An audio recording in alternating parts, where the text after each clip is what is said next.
Hello and welcome to the show. We start this week's FailRace episode with Track Brosef on GTA 5. Now, they are racing around the grapeseed area. I'm not even sure actually quite what car this one is, one of the newer supercars. They run a little bit wide, find an explosive barrel, and, well, it decides the car should go for a flight.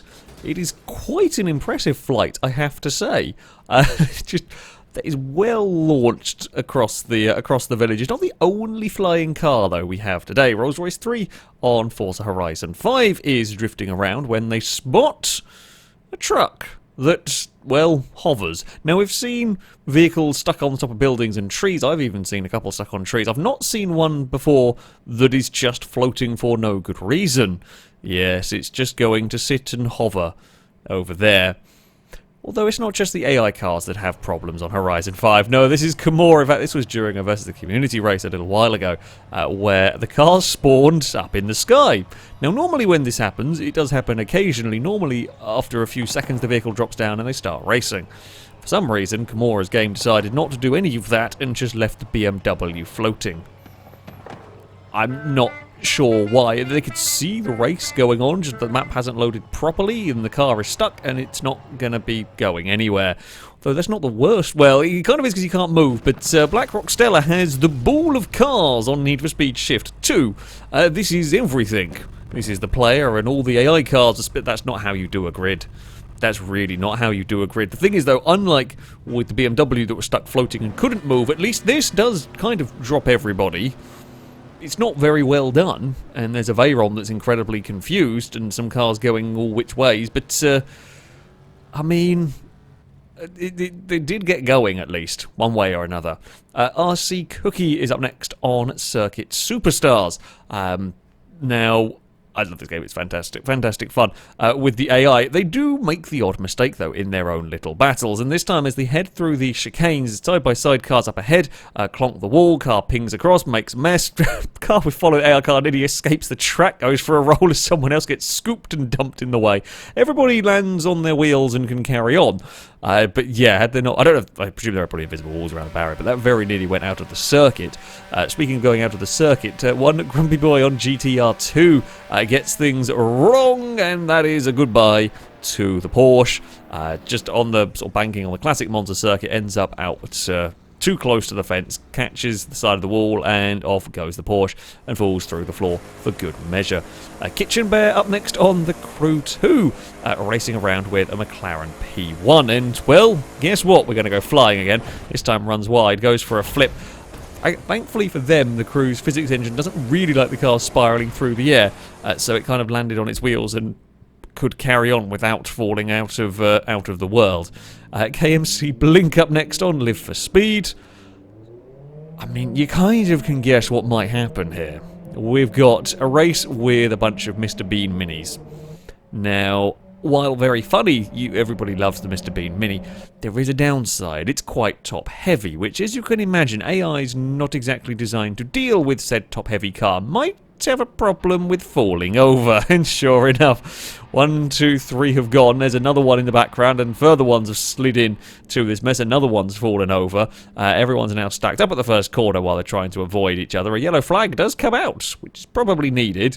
A couple of rolled further around off the corner. Now, next section, there's some more, well, continuing to fall. Somebody's actually, in fact, a few have made it through. Not quite sure how we've had, in fact, now they've all sorted themselves out. I wonder if enough have fallen over that the remaining vehicles have actually kind of settled down to avoid it, but there's a lot stuck in a gravel trap. Yet that's the next corner, a collection of minis. There's a whole bunch further back. Now, what do you think might happen when we get to the end of a long straight in a corner? I'll give you one guess. It's not likely to be everybody drives around it sensibly, is it?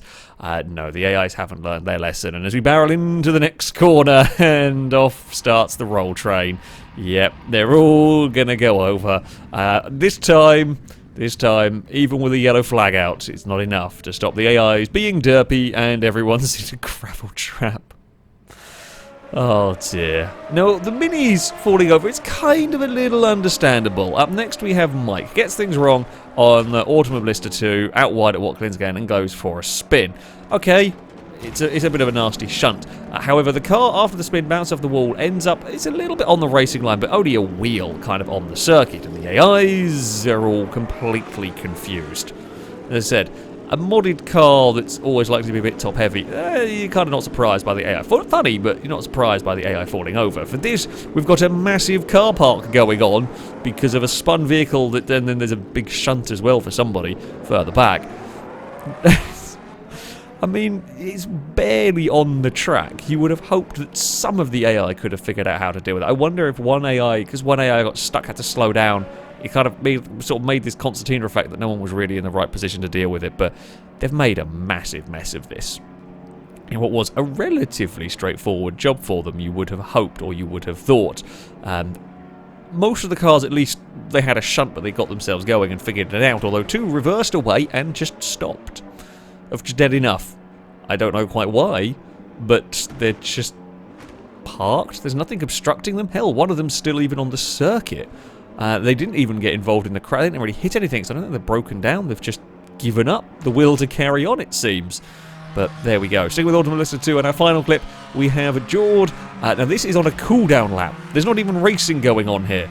This is just going back to the pits. I'm not sure if these are AI cars or if the players in the grey car. How you can see, there's a yellow car going the wrong way out of the pit lane. These two have had a crash. Up ahead, we've got two AI cars in the tyre bundle trying to figure out how to get into the pit lane, and the answer is not very well. They're not even supposed to be racing, and they're just heading to the pits for the end of the race, and they're still crashing. And I mean, this continues. Further back, there's another car that carries too much speed into the pit lane, bounces off a tyre bundle, pings it across, and is now on the grass, very much not where it should be. Tries to get back onto the sort of tarmac to head back into the, sort of what would be the normal pit lane entrance, if you like, onto the road. Ends up against the wall, pushes along the wall, finds a building and loses its front wing. I mean, it's technically back in the garage area, I guess. That gap's not big enough for a Formula 3 or whatever car it is. Oh dear. gotta love some AI stupid. Even at the end of a race, they can still find a way to have trouble. But there we go. That is going to be it for this episode. As ever, if you have clips you'd like to submit to this series, you can via a Google form. There shall be a link to it in the description. All the rules and how it works can be found on there. That, though, is going to be it from me. Thank you all very much for watching, and until next time, a goodbye.